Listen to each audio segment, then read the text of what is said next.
So in this session we will discuss about the second important component of human respiratory system, that is respiratory organ. In my previous video we have already discussed the entire respiratory tract starting from the nose and up to trachea. So from trachea we have to discuss the four important components as a respiratory organ. The first one is bronchi. And bronchi के बाद जो second component है वो bronchi की division है which is known as bronchioles and the third component is alveolar sac and the fourth component is alveoli and fifth which is the largest respiratory organ named as lungs. Okay? तो इस session में हम लोग start करेंगे bronchi से. पहले bronchi को समझेंगे, देन ब्रोंकियोल्स को समझेंगे, देन अल्वुलर सैक के बाद अल्वुलाई एंड लंग्स. ओके, तो जो सेशन हम लोगों ने प्रीवियस वीडियो में कवर किया था वो अप टू ट्रैकिया था. ओके, तो ट्रैकिया आपको याद होगा, it is a tubular structure and it is supported by non collapsible C-shaped hyaline cartilage. So trachea runs in the mid of thoracic cavity and divides into two. So this is the first division which enters into lungs. Okay? So मैं अभी एक structure की help से आपको समझाने की कोशिश करूंगा. तो ये जो स्ट्रक्चर है इससे काफी कुछ आपको समझ में आएगा. Okay, so trachea runs in the mid of thoracic cavity, यानी दोनों लंग्स के बीच में ये पोर्शन जो आप देख रहे हो ट्रैकिया, ये डिवाइड हो जाता है इनटू टू. तो जो फर्स्ट डिवीजन है ट्रैकिया की, it is known as bronchi. तो ये हो गया आपका प्राइमरी ब्रोंकाई. बात समझ में आ गई होगी आपको. This one is primary bronchi. Clear? And when trachea divides to form primary bronchi, तो ये हो गया right and left primary bronchi. It simply means कि इट एंटर्स इनटू लंग्स. तो bronchi enters into lungs and structure is similar to trachea. It simply means कि जो bronchi है, bronchi में firstly we have to discuss about primary bronchi, and primary bronchi का भी जो structure है, it is also supported by non-collapsible C-shaped cartilage. Supported by non-collapsible C-shaped hyaline cartilage. तो same structure trachea का and same structure primary bronchi का. Okay, then primary bronchi further divides to form secondary and tertiary bronchi. तो when it enters into lungs, it further divides to form, मैं marker change करके आपको पॉइंटेज कर रहा हूं. This one is known as secondary bronchi. Okay, and secondary bronchi further divides into tertiary bronchi. तो इसका जो फर्दर डिवीजन होगा, this is known as tertiary bronchi. Okay, तो ये जो थर्ड डिवीजन है, it is known as tertiary bronchi. Clear? And tertiary bronchi further divides into terminal bronchioles.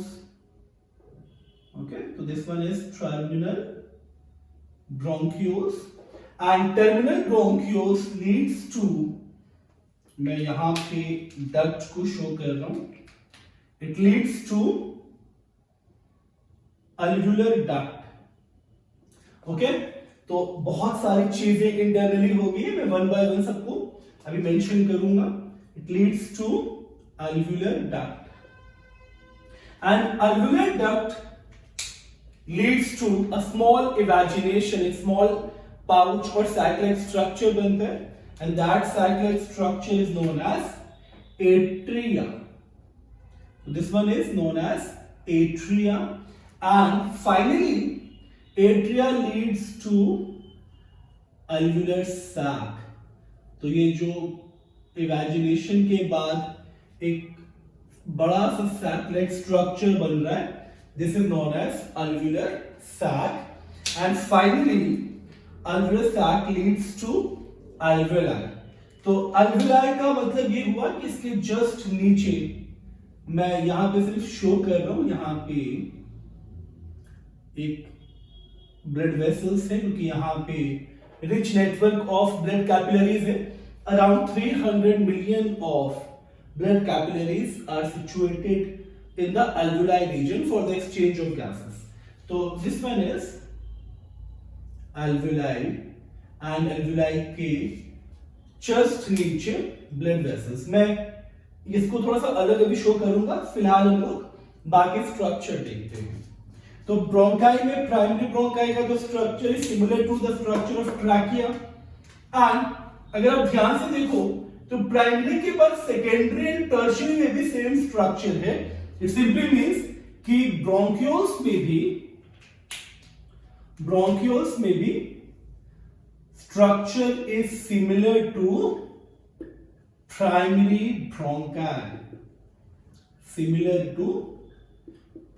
Bronchi, and इन other words अगर मैं इसको बहुत सिंपली कहूं तो जो entire primary secondary and tertiary bronchi है, दे आर कार्टिलेजियस. ओके, तो ये आपको बहुत अच्छे से याद रखना है क्योंकि दिस वन इज ट्रैकिया. तो ट्रैकिया के बाद ये जो स्ट्रक्चर आप देख रहे थे, this one is primary bronchi,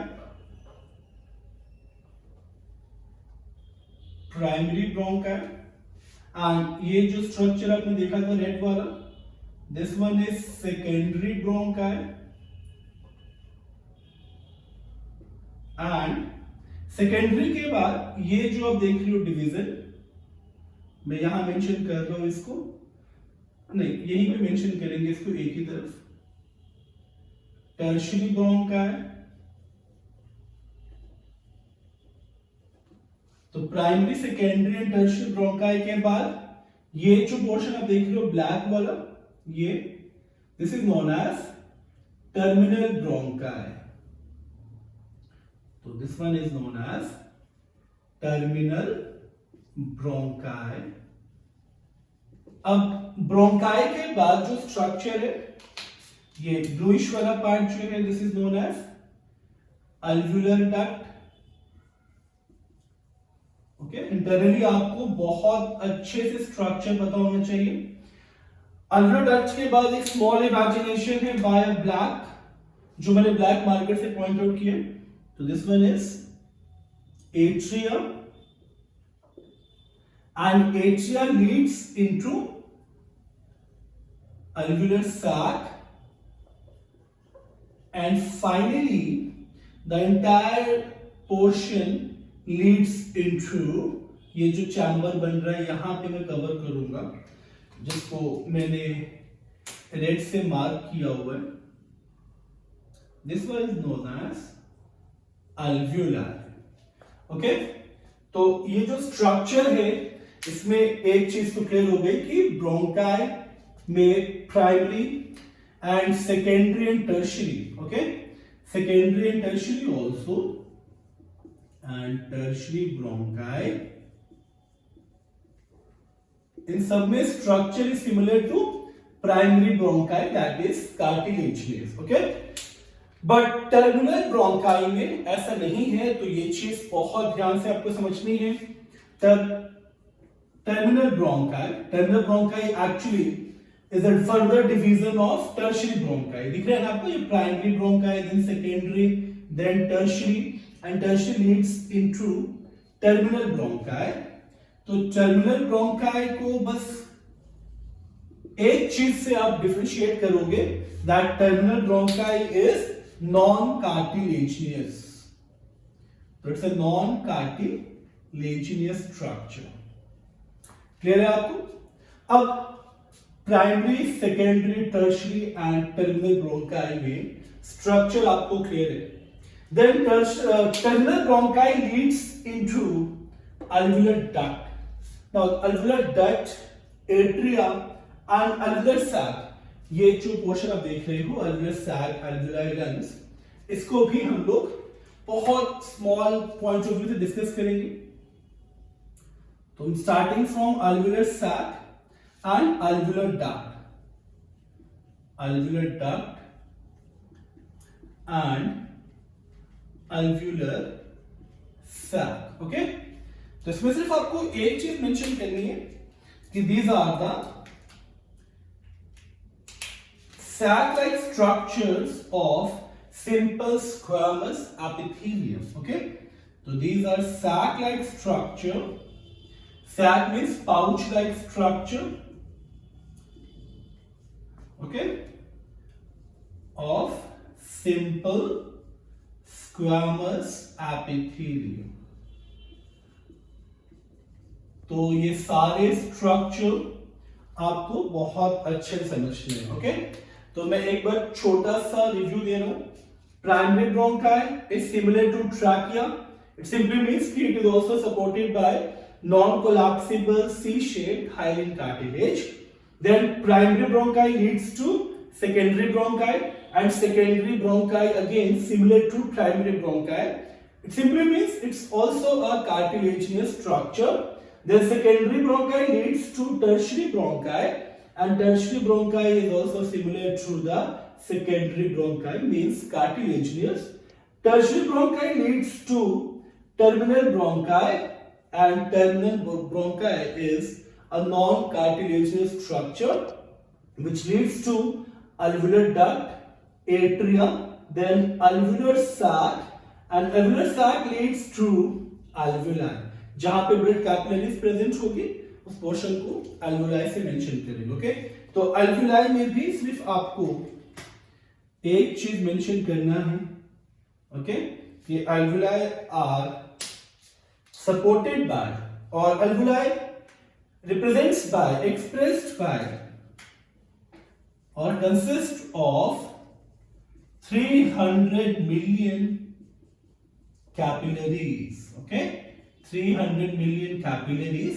It simply means rich network of blood vessels, rich network of blood vessels, and इसमें एक चीज और इंपॉर्टेंट क्या था, alveoli is a site for the gaseous exchange, okay। तो जहां पे एयर का एक्सचेंज हो जाता है with the blood, it simply means formation of oxyhaemoglobin, वो भी यहीं पे होगा। तो site for exchange of gases, okay. तो exchange of gases takes place in the alveoli region. Clear है यहां तक आपको? अब हम लोग डिस्कस करेंगे लंग्स के एक्सटर्नल एंड इंटरनल स्ट्रक्चर को। तो लंग्स का इंटरनल स्ट्रक्चर तो ऑलरेडी बोर्ड पे है, एंड इंटरनली मैंने सारी चीजें कवर की हैं, क्योंकि इंटरनली अगर आपको लंग्स को एक्सप्रेस करना है तो सिर्फ एक टर्म सफिशिएंट है, that internally lungs looks like a branching tree. क्योंकि जो डिविजन्स हैं ब्रोंकाई की, तो ये बिल्कुल उस तरह से है जैसे ट्री की ब्रांचेस निकली हों, ओके। तो let's understand the structure of lungs.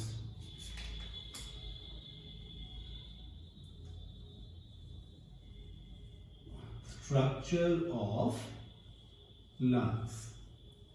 तो लंग्स में पहले हम लोग दो चीजें समझेंगे, इसकी कवरिंग और सरफेसेस, यानी एक्सटर्नल सरफेस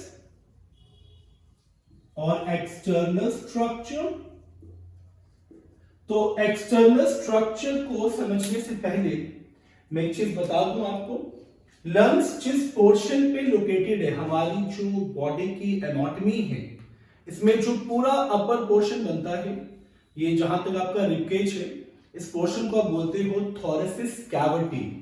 तो lungs are situated in the thoracic cavity, the first important point. Number 2, lungs को अगर आप बहुत ध्यान से देखो, आपने देखा भी होगा इन डायग्राम और इन रियल व्यू। अगर रियल व्यू आपको नहीं देखा है तो आप इसको वीडियो में भी देख सकते हैं। तो इट्स अ सॉजी ऑर्गन। सॉजी means it's a elastic organ, fleshy organ, and it is dark pinkish in colour. Okay, तो लंग्स के लिए एक्सटर्नल स्ट्रक्चर में 3 important points are important. It simply means they are located in thoracic cavity. ये हो गया इसका location, the first point. Number 2, it is located on either side of heart also, क्योंकि यहां पे जो ट्रैकिया रन करता है, तो ये वाला जो पोर्शन आप देख रहे हैं उसको हम बोलते हैं कार्डियक नॉच। ये जो पोर्शन है, this portion is known as cardiac notch. And why it is known as cardiac notch? क्योंकि यहां पे हार्ट का जो, मैं इस तरह से इसको अलग से ड्रॉ कर दूं ताकि आप बहुत ध्यान से समझे इस पोर्शन को। ओके, सपोज मैं सिर्फ आइडिया के लिए आपको दे रहा हूं ये डायग्राम कि यहां पे हार्ट का लोकेशन है। ओके, तो ये जो इसका पोर्शन है, लेफ्ट वेंट्रिकल वाला पोर्शन, वो बिल्कुल इस वॉल से आके अटैच हो जाता है। तो ये वाला पोर्शन थोड़ा सा अंदर की तरफ अप्रेस्ड है ना, तो इस पोर्शन को कार्डियक नॉच मेंशन किया जाता है। ओके, तो एक चीज तो क्लियर है कि लंग्स के सामने तो रिबकेज है। ओके, तो it is located in thoracic cavity, but one more point is there that it is located on either side of the heart. Okay, क्योंकि हार्ट के दोनों साइड पे लोकेटेड है, तो located in either side of heart। ये दोनों points आप location के लिए यूज कर सकते हो। ओके, थर्ड चीज क्या है, मैं इसको अगर एक्सटर्नली देखूं, किसी भी ऑर्गन को एक्सटर्नली जब आप ऑब्जर्व करते हो तो सिर्फ 2 या 3 चीजें देखते हैं। एक, उसका स्ट्रक्चर कैसा है। स्ट्रक्चर मतलब the size, shape and colour. तो पहले मैं एक्सटर्नल स्ट्रक्चर की बात करूं तो it is soft in texture, सॉजी, पिंकिश, ये कलर भी मेंशन हो गया, and elastic organ. Clear? And weight is about 600 to 700 grams। अब एक्सटर्नली एक और चीज बहुत प्रोमिनेंट है, ये जो राइट लंग है इसमें 3 लोब्स बनते हैं। इसको हम लोग मेंशन कर लेते हैं राइट लंग। तो मैं यहां मेंशन कर रहा हूं this is the right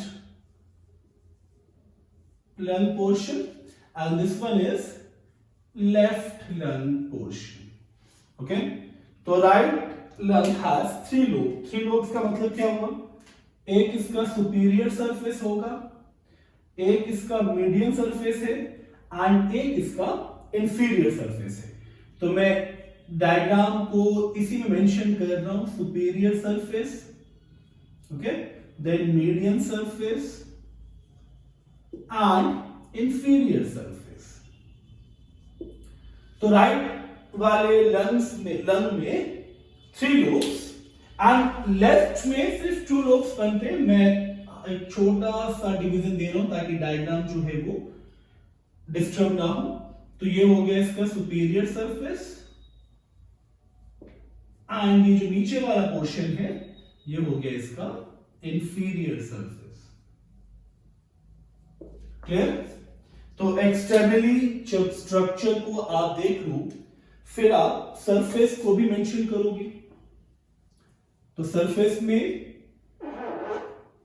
right lung, right के पास 3 लोब्स। ओके, ये तीनों लोब्स मैंने मेंशन किया हुआ है यहां पे। एंड लेफ्ट के पास 2 loops. क्लियर? अब एक और इंपॉर्टेंट चीज है, लंग्स का जो ब्रॉडर पार्ट है, क्योंकि अब ये जो पार्ट है ब्रॉडर पार्ट, ये आएगा डायफ्राम के ऊपर, ठीक है। तो अभी थोड़ा सा काम करते हैं, इस वाले पोर्शन को यूज में करने के लिए डायग्राम को थोड़ा सा रब कर लेते हैं, क्योंकि स्ट्रक्चर तो आपको इंटरनली समझना ही है। तो इस तरह से यहां पे एक मैं स्ट्रक्चर दे रहा हूं फॉर अंडरस्टैंडिंग। तो ये जो पूरा स्ट्रक्चर आप देख रहे हो, this one is diaphragm. Clear है यहां तक? तो lungs rest on diaphragm and सामने की तरफ तो रिब्स है ही, बट एक चीज आपको और समझनी होगी, इसका जो नैरो पार्ट है अपर की तरफ, इसको बोलते हैं एपेक्स। क्लियर? एंड ये जो ब्रॉडर पार्ट है इसको बोलते हैं बेस। तो एपेक्स एंड बेस तो क्लियर हो गया। अब सरफेस की बात करें तो two surface are very important to understand. First, lungs का जो एक्सटर्नल यानी आउटर सरफेस जो होगा टुवर्ड्स द रिब साइड, उसको बोलते हैं कोस्टल सरफेस। ओके, तो surface towards the ribs or rib cage is known as costal surface।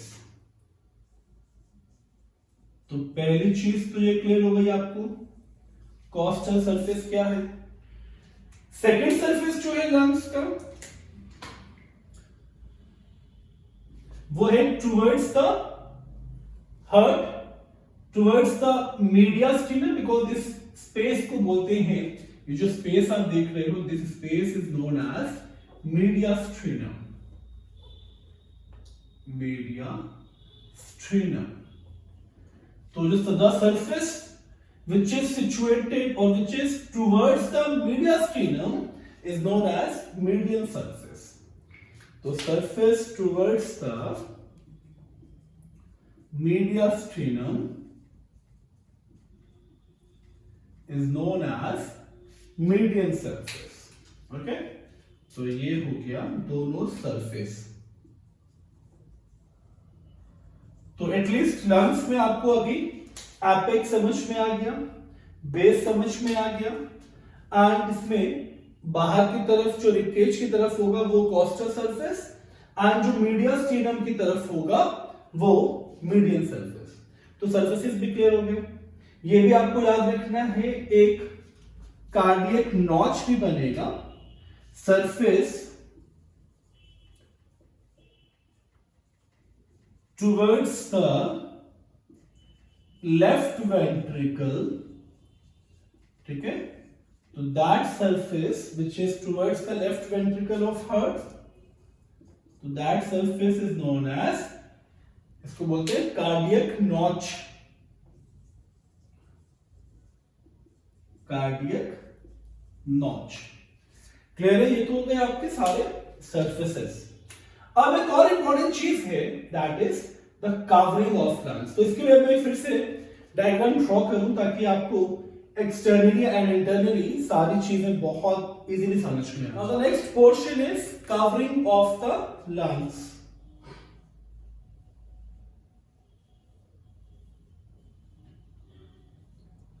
Covering of lungs. तो अब फिर से वहीं से स्टार्ट करते हैं। The trachea portion, okay, which leads to primary bronchi and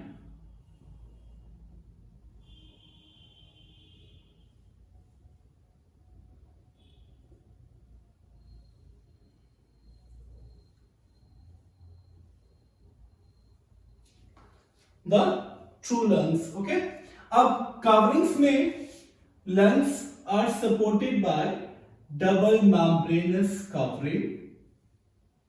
तो ये जो डबल membranous covering है ये भी बहुत इंपॉर्टेंट है, क्योंकि इसका अपना एक सिग्निफिकेंस है, ठीक है। तो इस चीज पे आते हैं,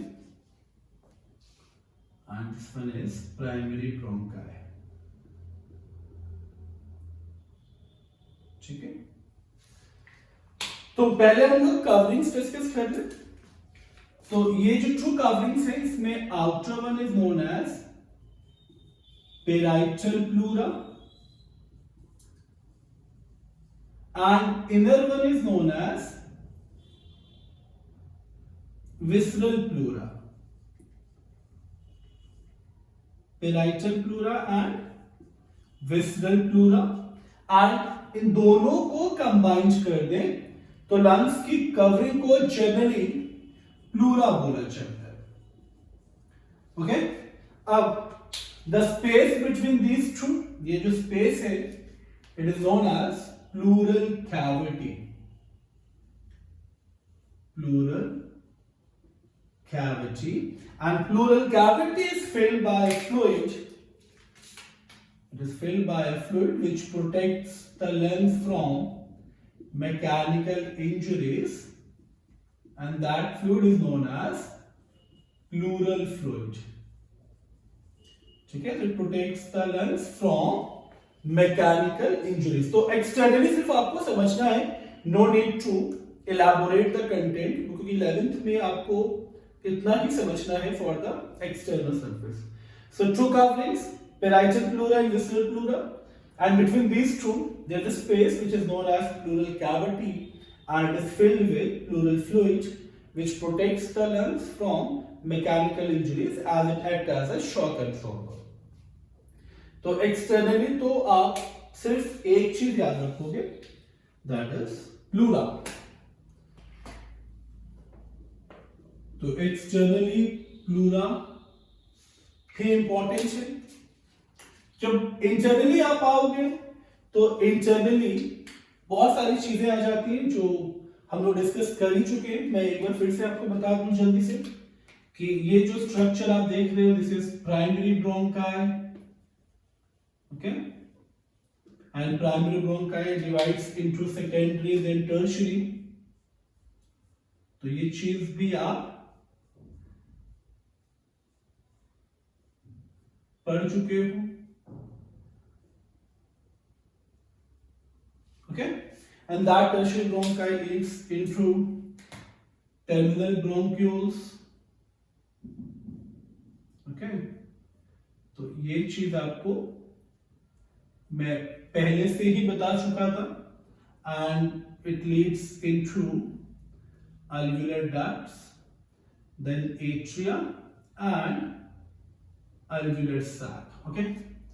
अब लंग्स को एक्सटर्नली एंड इंटरनली, चाहे सरफेसेस हो, चाहे इसका टेक्सचर हो, चाहे कलर हो, वेट हो, एंड इंटरनली अगर आप लंग्स को बहुत अच्छे से समझाना चाहते हैं, समझना चाहते हैं, तो सिर्फ बेस्ट वे है to understand the entire internal structure is bronchial tree, okay. तो इंटरनली सिर्फ आपको एक चीज याद रखनी है, इंटरनल स्ट्रक्चर में सिर्फ आप एक ही चीज को मेंशन करोगे, that internally lungs show bronchial tree, okay. तो ब्रोंकियल ट्री को एक फ्लो चार्ट के फॉर्म में आप याद कर सकते हो। तो फ्लो चार्ट के लिए एक बहुत सिंपल सा फ्लो चार्ट आप याद कर सकते हो, ठीक है। That it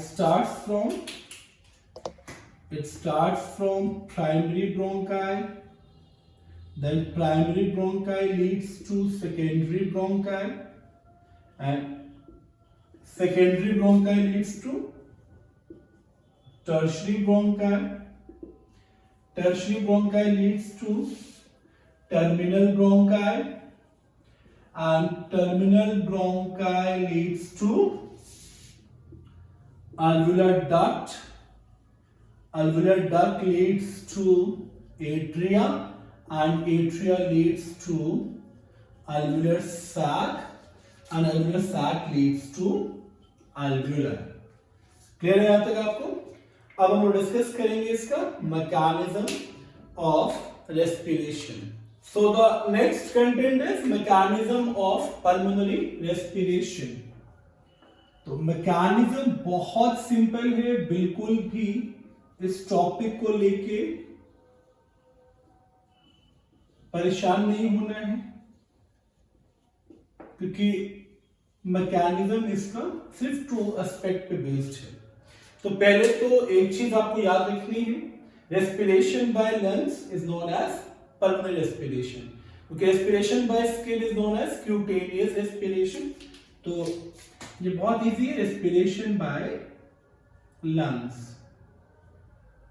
Okay, तो pulmonary respiration में सबसे important चीज क्या है, you have to understand कि it takes place through the respiratory membrane.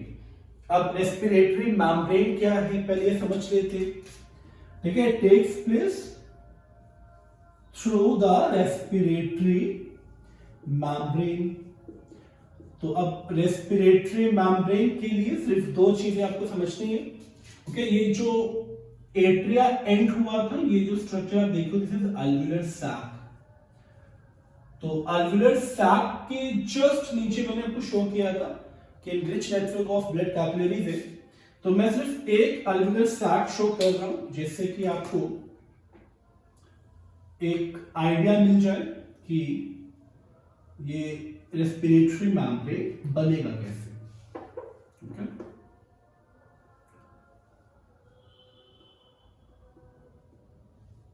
तो ये एक हम मान लेते हैं इसको कि दिस वन इज अल्वुलाई, और ये जो एपिथेलियम है इसके पास, this one is alveolar epithelium. So basically it's a simple squamous epithelium. Okay, तो इतना सही मैं मेंशन कर रहा हूं।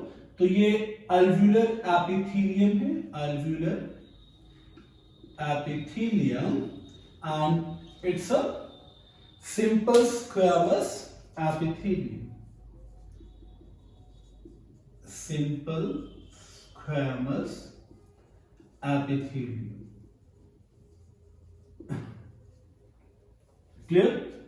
और इसके जस्ट पैरेलल आप कह सकते हो एक ब्लड कैपिलरी है।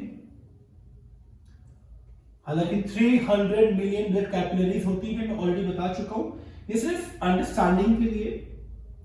तो this one is blood capillary और ब्लड वेसल। अगर ये ब्लड वेसल तो ये अंडरस्टूड होगा कि इसमें ये जो कवरिंग आप देख रहे हो, ठीक है, this covering is known as endothelium. ठीक है, तो ये जो एक्सचेंज होगा, यहां पे एयर आके स्टोर होगा, ठीक है, ऑक्सीजन यहां पे प्रेजेंट होगा या CO2 यहां से रिलीज होगा। तो ये जो पूरा पैसेज आप देख रहे हो, ये, ठीक है, this is known as respiratory membrane. तो बहुत सारी चीजें आ जाएंगी इसमें रेस्पिरेटरी मेम्ब्रेन में। 2 कंपोनेंट तो आपको दिख ही रहे हैं रेस्पिरेटरी मेम्ब्रेन में। पहला कंपोनेंट होगा first one is alveolar epithelium. पहला तो इजी हो गया to understand, that is alveolar epithelium और simple squamous epithelium. Second component भी इजी है बिकॉज ये ब्लड वेसल की कवरिंग है, एंडोथेलियम, एंड इन दोनों के बीच में जो स्पेस है, this is known as interstitial space, and it is also known as basement membrane. Okay, तो इट्स बेटर कि आप इंटरस्टिशियल स्पेस ही याद रखो, ठीक है। देन एक बेसमेंट मेम्ब्रेन बनेगा टुवर्ड्स द, मैं ऐसे ड्रॉ कर रहा हूं, बेसमेंट मेम्ब्रेन बनेगा इस ब्लड कैपिलरी का, ठीक है। तो मेजर आपको ये चीज याद रखनी है, respiratory membrane through which the gaseous exchange takes place. Okay, तो इस पूरा मैकेनिज्म जो आप यहां पे समझ रहे हो, रेस्पिरेटरी मेम्ब्रेन, इसको हम डिस्कस करेंगे डिटेल में, बट जो फर्स्ट प्रोसेस है for the mechanism of pulmonary respiration, that is breathing और वेंटिलेशन ऑफ लंग्स। और उस ब्रीदिंग और वेंटिलेशन ऑफ लंग्स का मतलब क्या हुआ कि हमें O2 एंटर करवाना है एंड CO2 रिलीज करना है. ओके, तो this is known as breathing और वेंटिलेशन ऑफ लंग्स. ओके, अब इस मैकेनिज्म में जो सबसे इंपॉर्टेंट चीज है, मैकेनिज्म इज डिवाइडेड इनटू, ये रेस्पिरेटरी मेम्ब्रेन तो समझ में आ ही गया आपको. तो ये जो मैकेनिज्म है it is divided into two category. The first one is expiration, the second one is inspiration. तो मैं इसको बहुत सिंपली अगर डिस्क्राइब करूं मैकेनिज्म ऑफ पल्मोनरी रेस्पिरेशन को, तो mechanism of pulmonary respiration divides into two part. Okay, the first one is inhalation and the second one is exhalation. Okay, तो बहुत बेसिक कंसेप्ट आपको समझना है कि इनहेलेशन एंड एक्सहेलेशन से चेंजेस क्या आएंगे इन थोरेसिक कैविटी और in lungs. Let's start with inhalation first. तो इनहेलेशन में क्या होगा, आप ब्रीथ करते हो, in means oxygen enters into lungs, oxygen enters in lungs. Okay, तो when oxygen enters in lungs, तो लंग्स को अगर बहुत सिंपली मैं कंपेयर करूं तो it is structure which is similar to the structure of balloon. क्योंकि लंग्स को मैंने मेंशन किया था ये एक इलास्टिक ऑर्गन है. इलास्टिक ऑर्गन है ना, इट सिंपली मीन्स कि जब एयर फिल होगी तो चेंजेस कहां आएंगे,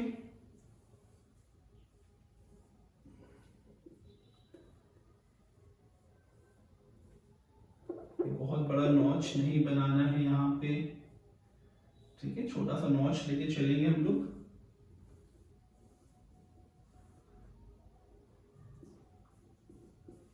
तो ये जो चीज आपको समझनी है बहुत ध्यान से, इसके बाद हम लोग कवर करेंगे अपना नेक्स्ट पार्ट.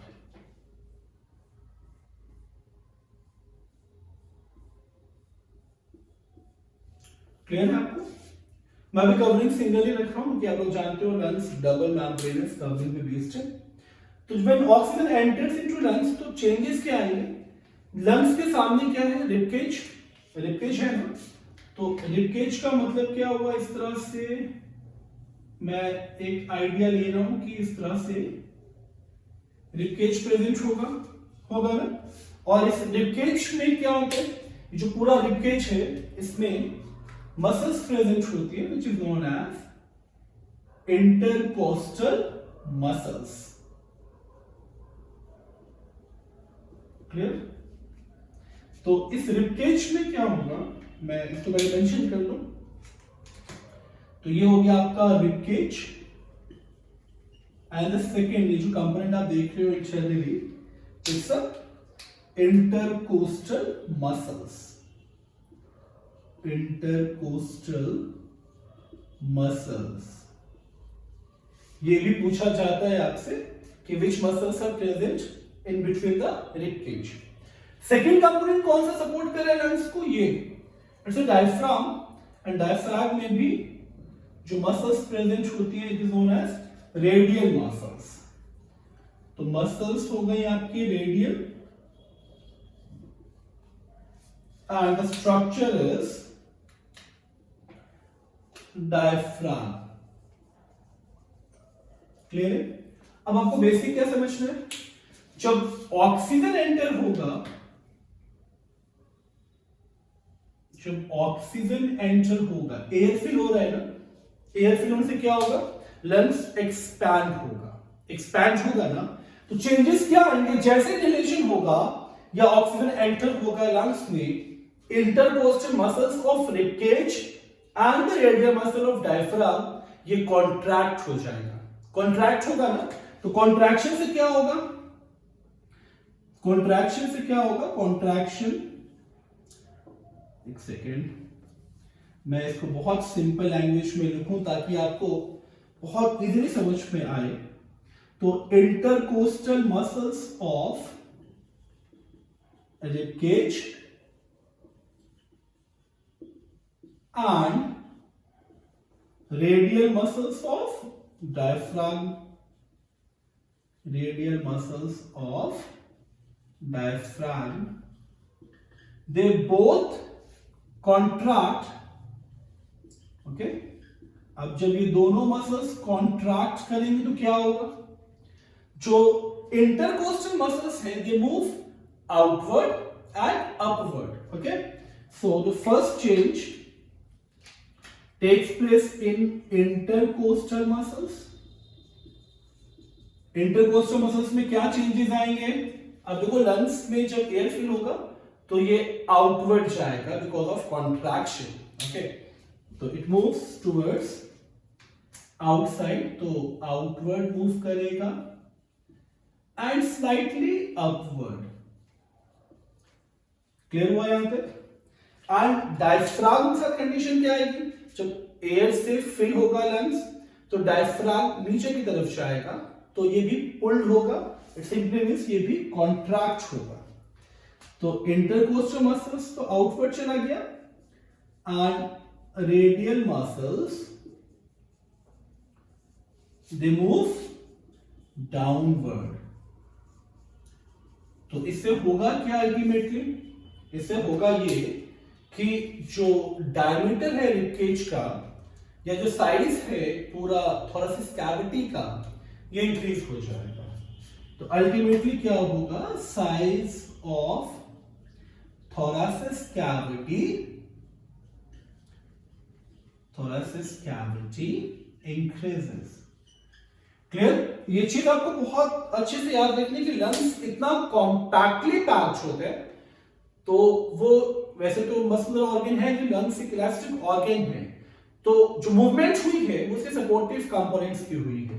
इंटरकोस्टल मसल्स की हुई है, रेडियल मसल्स की हुई है. इससे हुआ क्या, जो कॉन्ट्रैक्शन था it results in the increase in the size of thoracic cavity. वैसे भी अंडरस्टूड है, जब आप किसी बैलून में एयर फिल करोगे तो बैलून का साइज सिर्फ डायमीटर में नहीं बढ़ेगा, वो लेंथ वाइज भी बढ़ेगा. तो यहां भी सेम चीज हुई थी ना, लंग्स में जब एयर फिल हुआ तो इंटरकोस्टल मसल्स भी इनलार्ज हुई एंड रेडियल मसल्स भी डाउनवर्ड गई, तो इनलार्जमेंट यानी साइज इंक्रीज हुआ थोरासिस कैविटी का. अगर मैं एक्सेलेरेशन की बात करूं तो ये प्रोसेस जस्ट रिवर्स हो जाएगा. क्योंकि रिवर्स इसलिए हो जाएगा, अभी तो दोनों मसल्स कॉन्ट्रैक्ट कर रही थी, बट जैसे हम लोग एक्सेलेरेशन को कवर करेंगे both the muscles gets relaxed. तो एक्सेलरेशन में एक चीज आपको बहुत अच्छे से समझनी है कि intercostal muscles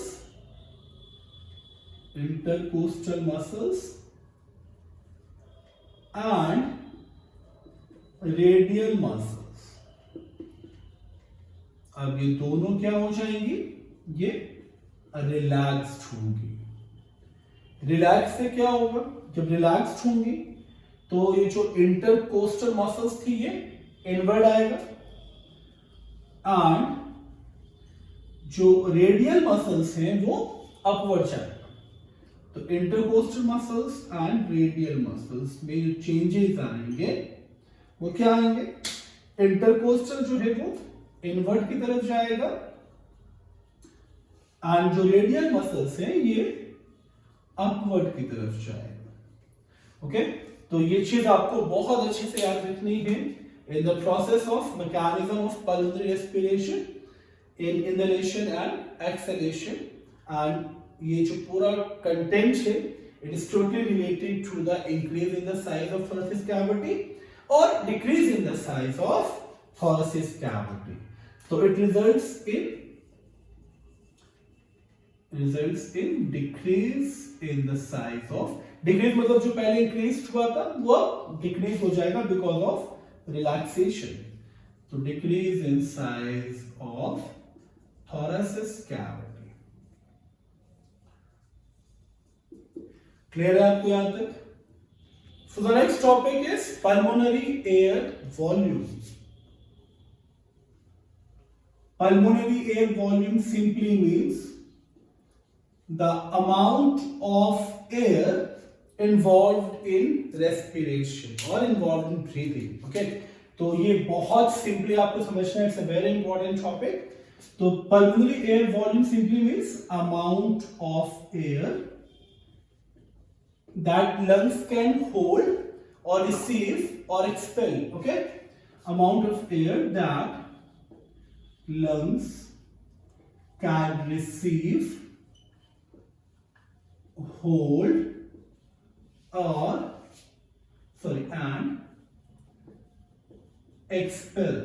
Okay, and it is measured by a device which is known as spirometer. Measured by spirometer. Clear?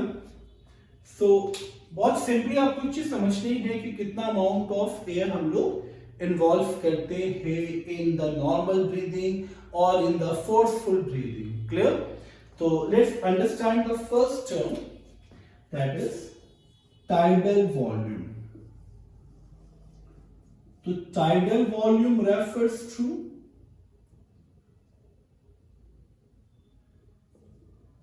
the amount of air that involved in normal breathing. तो normal inhalation और normal exhalation, amount of air involved in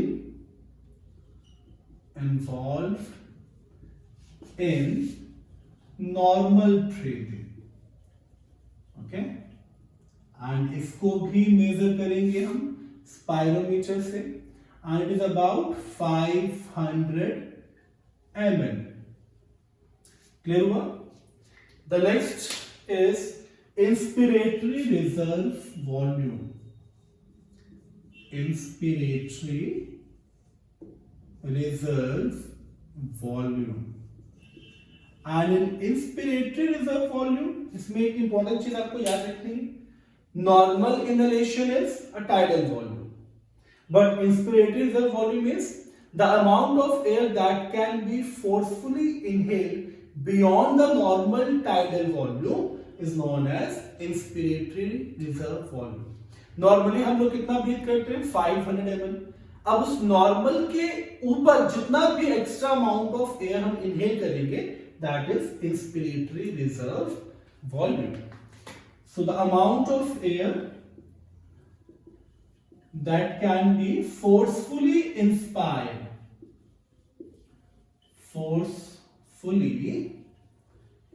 inhaled beyond normal tidal volume. Normal tidal volume, and it is about 2500 to 3000 ml. Clear? Similarly, just इसका opposite क्या होगा? Expiratory reserve volume. तो expiratory reserve volume में,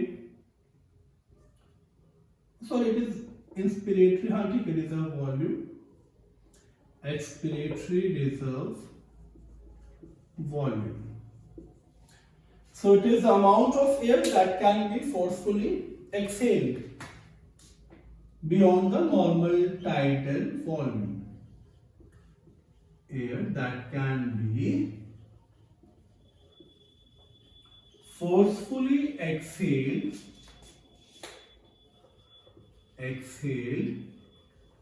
beyond normal tidal volume.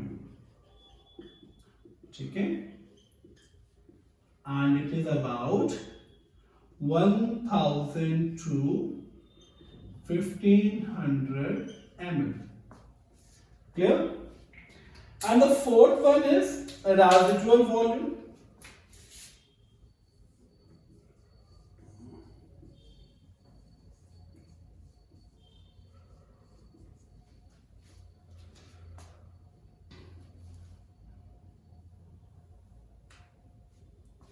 So the amount of air that can present in the lungs even after forceful expiration.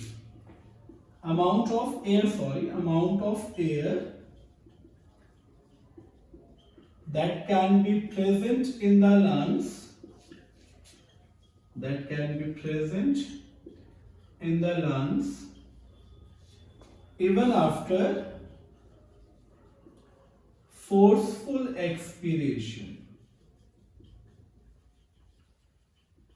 Okay, it is about 1200 to 1400 ml. Clear?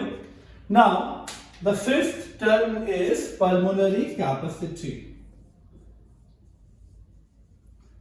Pulmonary capacity simply means the capacity of lungs, और इसको हम लोग derive करते हैं जब to volumes को combined करते हैं, like normal inhalation by tidal volume and अगर फोर्सफुल इनहेलेशन को भी हम कंबाइंड कर दें तो इट इज इंस्पिरेटरी वॉल्यूम. तो इन दोनों को कंबाइन करके क्या निकलेगा? इंस्पिरेटरी कैपेसिटी, मतलब टोटल कैपेसिटी जितना लंग्स एयर को स्टोर कर सकता है. ओके, तो pulmonary capacity is derived by combining two volumes, derived by combining two volumes. Okay, तो इसमें जो फर्स्ट वन है वो है इंस्पिरेटरी कैपेसिटी.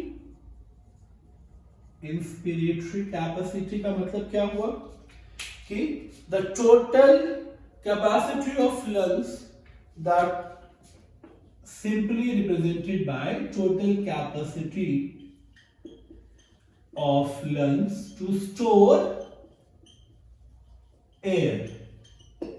कितना वो स्टोर कर सकता है? तो it is derived by two volume. तो IC means inspiratory capacity. It is derived by tidal volume plus inspiratory reserve volume. Clear? Similarly, the expiratory reserve capacity or expiratory capacity, it is also obtained by EC is obtained by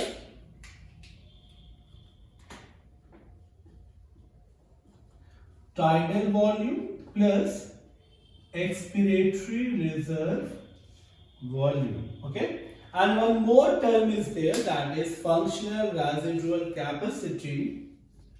तो इसमें एक simple सी चीज आपको याद रखनी है, when a person breathe normally, तो in normal acceleration के बाद भी जो अमाउंट ऑफ एयर लंग्स में बचा है that is known as functional residual capacity. So amount of air left after the normal exhalation. Clear? So this is all about pulmonary air volume. एक total lung capacity भी एक term है जो simply आप समझ चुके हो कि इट इज अ टोटल या ओवरऑल कैपेसिटी ऑफ लंग्स. तो ये चीज हम लोग डिस्कस कर चुके हैं as inspiratory capacity or expiratory capacity. So this is all about this session. I hope ये वीडियो आपको बहुत इजी लगा होगा, समझ में आया होगा. अगर आपको समझ में आया तो प्लीज मेरे चैनल को लाइक करें, शेयर करें एंड सब्सक्राइब करें. Thank you so much.